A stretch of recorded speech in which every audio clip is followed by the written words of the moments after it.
Sua tarefa é mais difícil, sua missão é a salvar.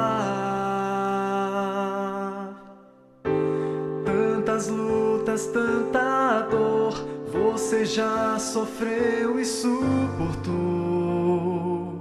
e há mais provas a vencer.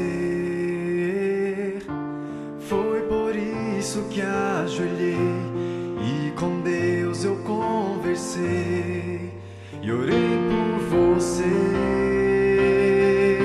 Saiba que eu orei por você, para que permaneça firme até Jesus regressar. Saiba que eu orei por você, para que seja uma bênção para todos a quem pregar. Mas lhe peço, ore por mim, pastor, pois eu quero estar no céu com você E com nosso Jesus.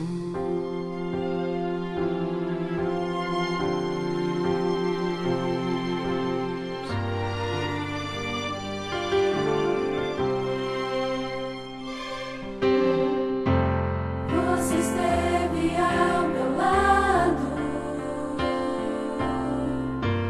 quando mais eu precisei.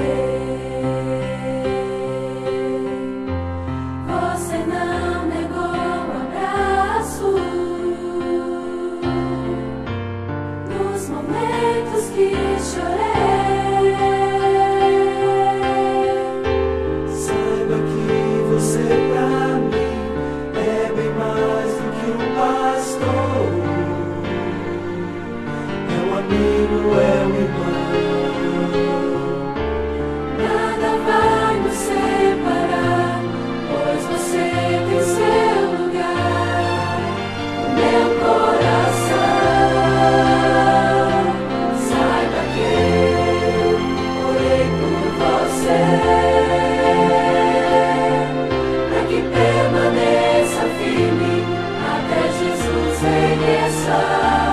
Saiba que eu orei por você,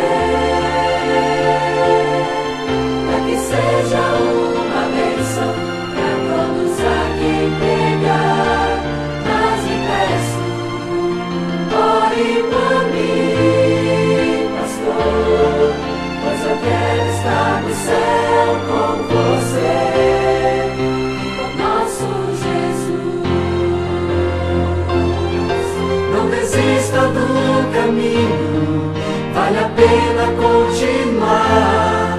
Vamos caminhar com Cristo até chegar a lá. Saiba que eu orei por você, para que permaneça firme até Jesus regressar. Saiba que eu orei por você, para que seja uma bênção para todos a quem pregar. Mas lhe peço, ore por mim, pastor, pois eu quero estar no céu com você e com nosso Jesus. Pois eu quero estar no céu com você. Pois eu quero estar no céu com você e com nosso Jesus.